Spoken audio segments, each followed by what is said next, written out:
आज हम बात करेंगे धन्ना नाम के एक छोटे बालक की भक्ति के बारे में, जिसकी भक्ति ने शालिग्राम और पत्थर में कोई फर्क ना छोड़ा। आज उसी धन्ना नाम के छोटे से भगत की कहानी हम आपको विस्तार पूर्वक सुनाएंगे। धन्ना बहुत कम आयु से ही भगवान की भक्ति में लीन हो गया था। एक बार धन्ना के घर पर एक गुरुजी आए। आशीर्वाद बेटा। आपका स्वागत है गुरुजी। हरे कृष्ण। धन्ना ने गुरुजी को शालिग्राम की पूजा करते हुए देखा, जिससे वह बहुत प्रभावित था। हरे कृष्णा हरे कृष्णा हरे कृष्णा हरे कृष्णा। धन्ना देखता है कि गुरुजी कभी फूल अर्पित करते हैं शालिग्राम पे, कभी जल का अभिषेक करते हैं, तो कभी दूध का और कभी तुलसी के पत्तों का। धन्ना यह देखकर बहुत उत्साहित हो ठाकुर जी को भी नहलाया जाता है, उनको ठंड नहीं लगती। तब गुरुजी ने बोला, दिल में भक्ति हो तो ना भगवान को ठंड लगती है ना हमको। यह सुनकर धन्ना अब और अधिक उत्साहित हो चला था और उसने मन ही मन अपनी प्रसन्नता का बखान किया और गुरुजी से बोलने लगा, मैं भी भगवान की सेवा करूंगा और उनको भोग भी लगाऊंगा। अरे बच्चे। तब गुरुजी ने उससे बोला, बेटा तुम अभी बहुत छोटे, ये सब तुम्हारे बस की बात नहीं है। परंतु धन्ना पर इन बातों का प्रभाव गुरुजी, ना हुआ। मुझको सब आ गया है और मैं सब कर लूंगा, बस आप अपना शालिग्राम मेरे पास देकर जाना। अब गुरुजी चिंता में पड़ गए और उसे समझाने का बहुत प्रयत्न किया, परंतु अगले ही दिन जब गुरुजी जाने लगे, तब धन्ना ने गुरुजी के पैर छुए और दुखी मन से उनसे प्रार्थना करने लगा। बाबा जी आप चले जाए, परंतु मेरे शालिग्राम मुझको दे दो, मुझको उनकी सेवा करनी है। बेटा ठाकुर जी ऐसे किसी को नहीं दिए जाते हैं।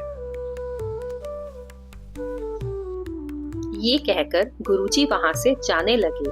तब धन्ना उनके पीछे पीछे दौड़ने लगा। मेरे ठाकुर जी मुझको दे दो,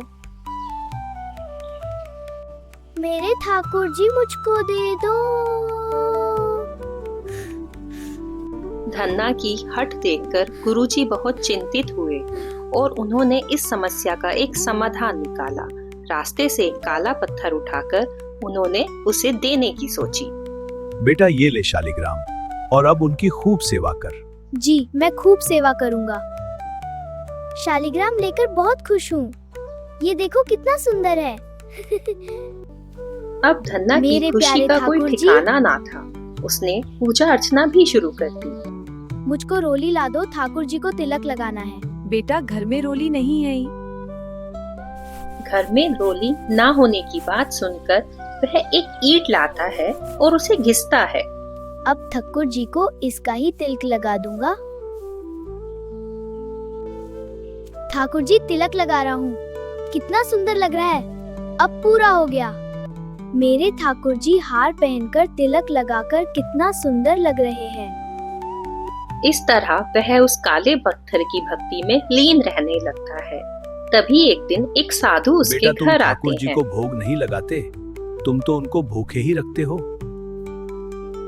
गुरुजी, भोग वो क्या होता है?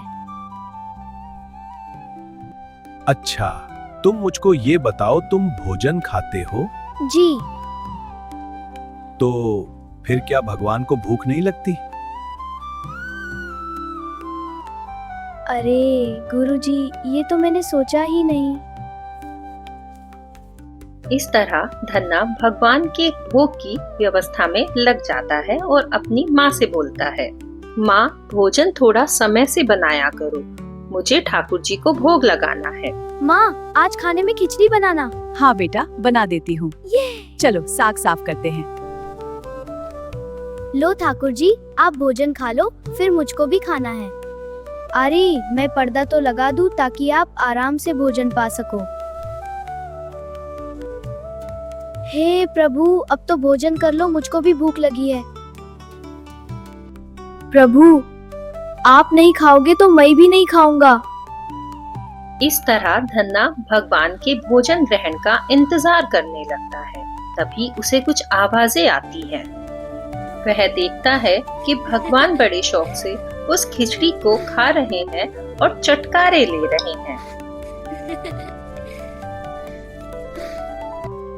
अरे धन्ना, तुम्हारी खिचड़ी तो बड़ी बढ़िया है। धन्ना अपने भोलेपन में पूछता है, अरे ठाकुर जी, आज मेरे साथ चलो गाय चराने। ठाकुर जी धन्ना से बोलते हैं, वहाँ हमें कोई देखेगा तो नहीं? धन्ना बोलता है, अरे नहीं नहीं। वन में वही ऋषि जो काला पत्थर शालिग्राम बताकर उसे देकर गए थे, उससे और मिलते धन्ना हैं बेटा, तेरी और सेवा पूछते कैसी हैं। चल रही है? महाराज, सब अच्छा चल रहा है। महाराज, अब तो ठाकुर जी मेरे साथ गाय चराने भी आते हैं। यह सुनकर ऋषि मुस्कुराते हैं और समझते हैं इसका बचपना अभी तक नहीं गया। अरे इस बच्चे का बचपन अभी तक नहीं गया। ऋषि मजाक में धन्ना से बोलते हैं, मुझे भी तो अपने धन्ना से मिलाओ जरा। अरे धन्ना, तेरा लल्ला कहाँ है? जरा मुझको भी तो दिखा। ठाकुर जी गैया चरा रहे हैं, चलो मैं दिखाता हूँ। ऋषि धन्ना का विश्वास देखकर उसके पीछे पीछे चल पड़ते हैं। ठाकुर जी, अरे ओ ठाकुर जी! तब जाकर ऋषि जो देखते हैं उसे देखकर वो भाव विभोर हो उठते हैं। हे मेरे भगवान, तुम आज मुझे मिले। और धन्ना को कहते हैं, हम शालिग्राम से नहीं जगा पाए, तू पत्थर से जगा लाया। धन्य है तेरा प्रेम। जहाँ विधि थक जाती है, वहाँ प्रेम जीत जाता है। हमने सीखा कि प्रेम पूर्ण भक्ति से कोई भी भगवान को पा सकता है, चाहे वह बालक ही क्यों ना हो। आगे भी इस तरह की वीडियो देखने के लिए हमारे चैनल को सब्सक्राइब जरूर करें, लाइक करें और कमेंट बॉक्स में नमो नारायण लिखें।